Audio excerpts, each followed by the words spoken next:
Dans la vidéo précédente, on a vu qu'il existait dans la Bible 5 patterns. Ces 5 patterns nous donnent un panorama de la manière dont Dieu s'occupe de l'humanité. Ça commence avec Dieu lançant le commencement. Mais entre les 2 premières étapes, un problème causé par l'homme apparaît. Problème qui demande une solution ou une délivrance de Dieu. Mais Dieu ne veut pas juste sauver l'homme. Il désire la communion et une unité parfaite avec lui. C'est l'étape numéro 3. Mais, dans le but d'entrer pleinement en communion avec Dieu, les hommes doivent être éprouvés et testés, pour qu'ils comprennent leur incapacité et leur besoin de dépendre entièrement de Dieu. Dans la dernière partie, Dieu révèle son plan et montre un aperçu de la suite. On peut ensuite appliquer ces 5 patterns au sujet clé de la Bible, la relation d'amour entre Jésus et son épouse. Maintenant, on aimerait bien regarder ensemble comment ces 5 patterns sont appliqués dans les différentes sections de la Bible. Et je vais mettre le thème général en dessous, comme ça tu pourras toujours checker dans quelle partie on est. Mais avant de commencer avec la Torah, les 5 livres de Moïse, laisse-moi juste te montrer comment ces modèles s'appliquent également à la Bible entière, qui est aussi divisée en 5 parties. Alors la Torah, par définition, est la première partie de la Bible. Elle nous montre le commencement de tout, et particulièrement la relation initiale entre Dieu et son peuple. Ensuite, tu as les livres historiques qui nous montrent comment Dieu n'arrête pas de secourir son peuple encore et encore. Mais Dieu est bien plus qu'un enseignant ou un héros. Il est un époux et désire la communion. C'est ce dont les livres poétiques parlent. Mais tu sais, le peuple de Dieu veut exactement l'inverse. Alors Dieu les teste et leur envoie des prophètes. Et les livres qu'ils ont écrits parlent de ça. Jusqu'à ce que finalement, Dieu décide de se révéler lui-même dans la personne de Jésus-Christ dans le Nouveau Testament. Et c'est à ce moment-là que tout devient clair, réel et nouveau.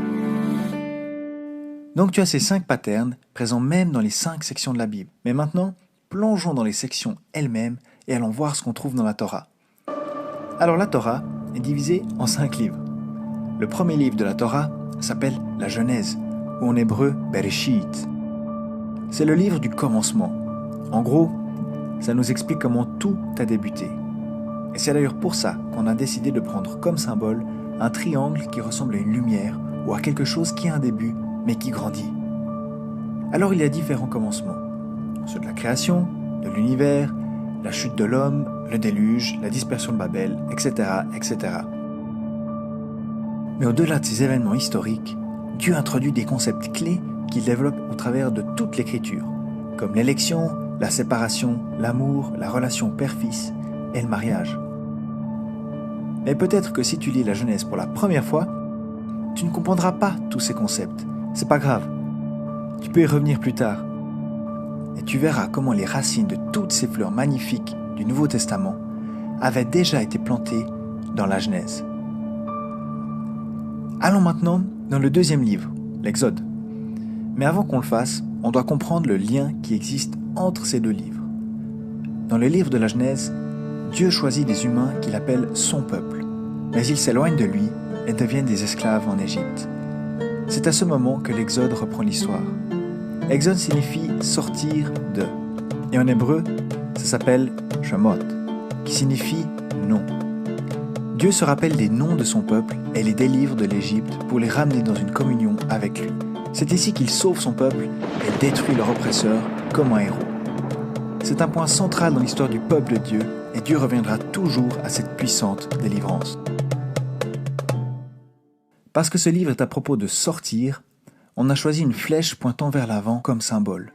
Mais comme on l'a dit avant, Dieu ne veut pas sauver son peuple et les laisser seuls ensuite. Il veut avoir communion avec eux. Mais comment est-ce que des humains pécheurs peuvent avoir communion avec un Dieu juste et saint ? C'est ce dont nous parle le livre du Lévitique. Le triangle est un symbole pour représenter la communion avec Dieu, ou l'unité, la diversité dans l'unité. Mais devine quoi ? Le peuple ne fait pas confiance à Dieu. Il ne veut pas entrer dans ce pays merveilleux et vivre en paix et en pleine communion avec Dieu. Et Dieu est un gentleman, il ne force personne. Mais ce qu'il fait, c'est qu'il amène son peuple dans le désert, dans des régions sauvages, et leur montrer que sans lui, ils ne peuvent rien faire. C'est le livre des Nombres, qui est aussi appelé en hébreu Bemitzpah, signifiant « dans le désert ». On a donc choisi comme symbole la forme du désert de Sinaï. Enfin, en dernier, mais pas des moindres, vient le livre du Deutéronome. c'est la conclusion ou l'explication. En hébreu, ça s'appelle Devarim, qui signifie discours. C'est un peu comme un résumé moral où Moïse explique pourquoi toutes ces choses sont arrivées au peuple. Par contre, il ne regarde pas seulement en arrière, il donne au peuple un avant-goût du pays dans lequel ils vont entrer. Mais comment les choses se développent une fois que le peuple est entré dans le pays, nous en discuterons dans le livre historique.